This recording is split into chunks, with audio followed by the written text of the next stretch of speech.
Youth activists protesting outside the COP26 Global Climate Summit in Glasgow this weekend.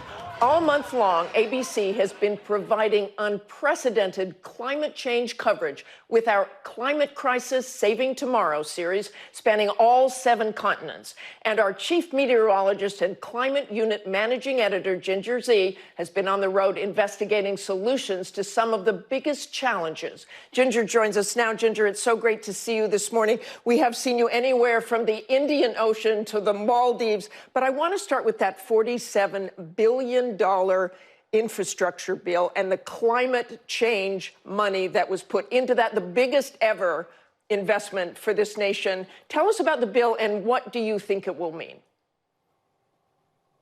Well, Martha, thank you for having me. And that bill is remarkable. I mean, to see a bill with climate change and getting bipartisan support is new normal. Speaking of the new normal, that's what it is meant to help us with. The human-induced climate change that makes our regular disasters more extreme. Science has showed us that, whether it's drought, flood, you've got tornadoes, there are many connections. And so this is meant to help prevent damages from that. So FEMA has a program where they buy back homes or elevate homes that flood regularly. They're going to get 3 times the money they did last year for that program. Something like the Army Corps of Engineers going to get 4 times the budget of last year to help us engineer ourselves out of it. While all of this is wonderful, I do think there's an element of this that we have to remember. It's kind of like somebody who's had a heart attack or two. We know that they're prone to heart attacks, so we buy a defibrillator. Yes, that's helpful in that moment after, but we're not going to the root of the cause. We're not going to the diet and exercise. In this case, we're not going to the emissions. That's what this bill doesn't do. So while it is wonderful, there's something still missing. You know, Ginger, I want to talk about some metrics here. I saw you on top of a wind turbine in Pennsylvania. Right now, wind energy makes up only 8% of the U.S.'s total electricity generation. Is there a metric that shows if we do more, say 20%, this is what a difference will be involving warming? The goal is 1.5 degrees Celsius. That was the goal back in Paris. It is going to be very difficult to get there. But to do so, the U.S. has to cut our emissions by half. Renewables has to be a giant part of that, and it has to be more than 20%. Just to give you some metrics, that 30-gigawatt offshore wind plan from Granholm and the Biden administration, that's a wonderful goal because it powers 10 million homes. It's the equivalent of taking nearly 17 million cars off the road, but we have 270 million cars on the road. So it is a dent, but we've got to make a bigger dent.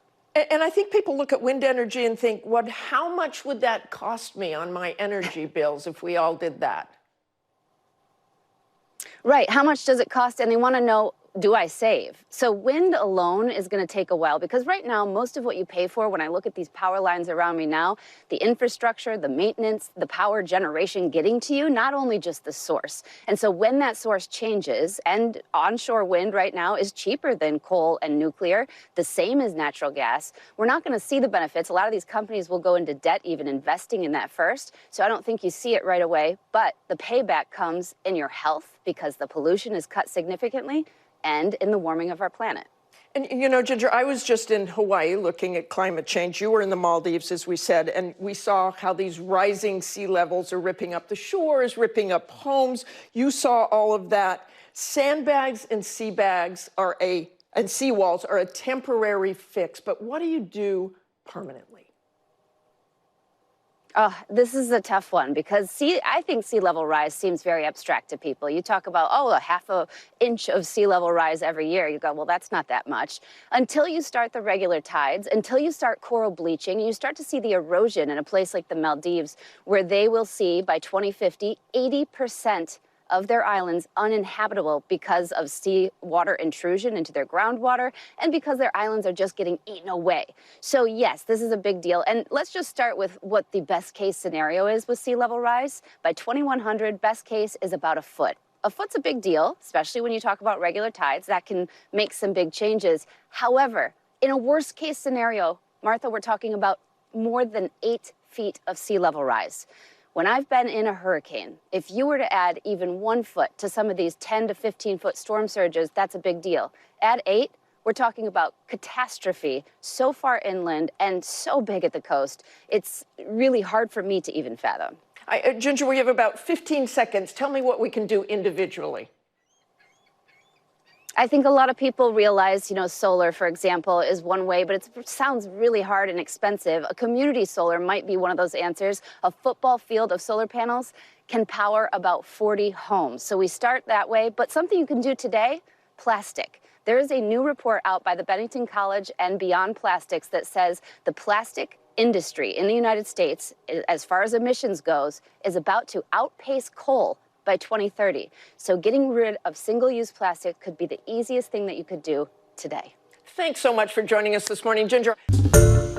Hi, everyone. George Stephanopoulos here. Thanks for checking out the ABC News YouTube channel. If you'd like to get more videos, show highlights, and watch live event coverage, click on the right over here to subscribe to our channel. And don't forget to download the ABC News app for breaking news alerts. Thanks for watching.